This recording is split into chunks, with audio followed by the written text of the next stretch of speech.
বীরভূম জেলার সিউড়িতে এক সুমিষ্ট পদ মেলে, যার নাম মোরব্বা। চিনির রসে পাক করা ফলমূল, যা দীর্ঘদিন ঘরে রেখে খাওয়া যায়, তাকেই বলে মোরব্বা। আজকে আমরা দেখাবো কত সহজেই এই মোরব্বা বাড়িতে বানিয়ে নেওয়া যায়।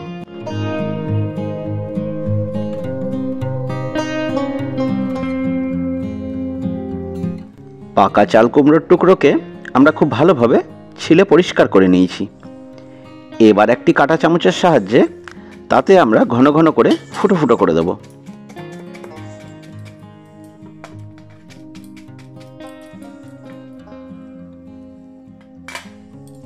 প্রতিটি অংশ খুব ভালোভাবে ফুটো ফুটো হয়ে গেলে এবার আমরা এটা ছোট ছোট টুকরো করে কেটে নেব।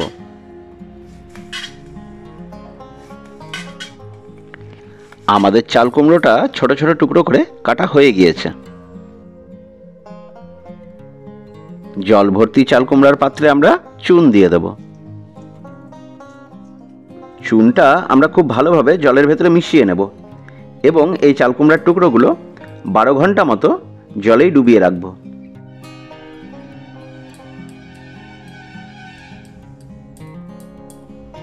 বারো ঘন্টা পরে চাল কুমড়োগুলো 3-4 বার ভালো করে জলে ধুয়ে নেব এবং সেটা রস চিপে চিপে একটি আলাদা পাত্রে রেখে দেব।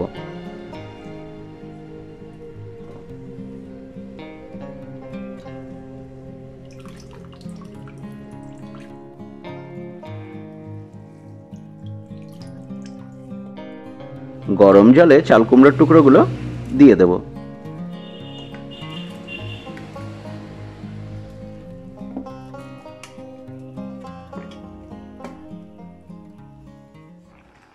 পাকা চাল কুমড়োর টুকরোগুলো ভালোভাবে ফুটিয়ে আমরা সিদ্ধ করে নেব।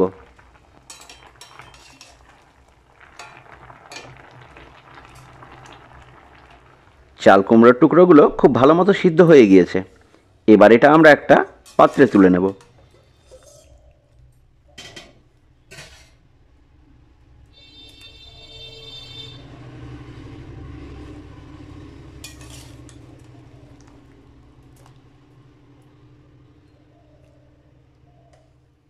এবার একটি শুকনো কড়াইয়ে চাল কুমড়োগুলো দিয়ে দেব। এবার চাল কুমড়োয় সমপরিমাণ চিনি দেব।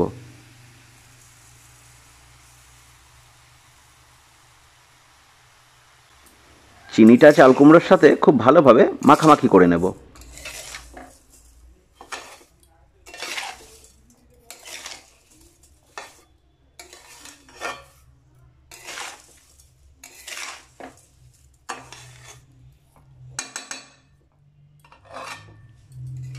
আগুনের তাপ পেয়ে এবং চাল কুমড়োর রসে চিনিটা বেশ জলজলে ভাব এসে গিয়েছে এবং চাল কুমড়োর সাথে খুব ভালোভাবে মিলেমিশে গিয়েছে।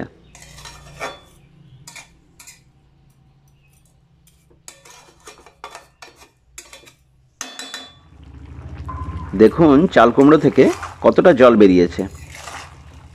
চিনির এই শিরার সাহায্যেই আমরা চাল কুমড়োটা আরও বেশি নরম এবং মোলায়েম করে ফেলব।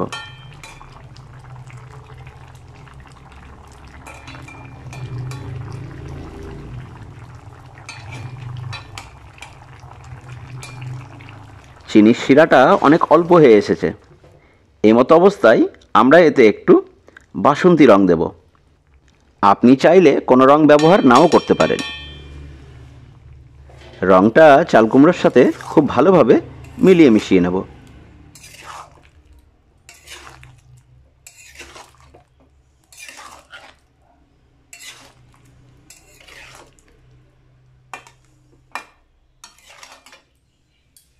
এবার আমরা এতে 4টা এলাচের টুকরো দিয়ে দেব। এলাচগুলো অবশ্যই ফাটিয়ে নেবেন। আপনি চাইলে এলাচটা গুঁড়ো করেও দিতে পারেন।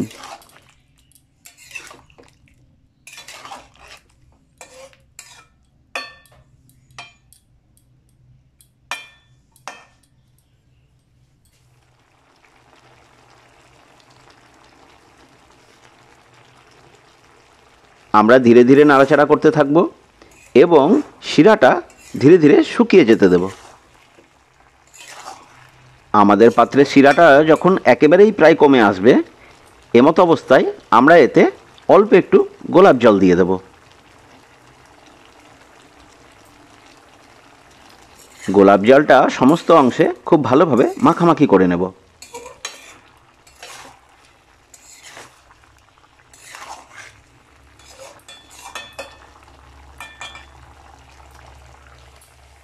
প্রতিটি চাল কুমড়োয় শিরাটা খুব ভালো মতো প্রবেশ করেছে এবং আমাদের পাত্রে এক্সট্রা শিরা নেই বললেই চলে।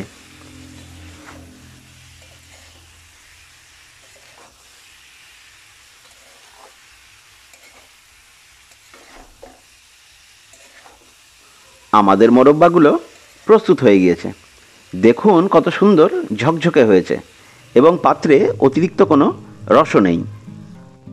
এবার এটা আমরা একটা পাত্রে তুলে নেব এবং 2 থেকে 3 দিন খুব ভালোভাবে এপিটোপিট করে রোদ দেব।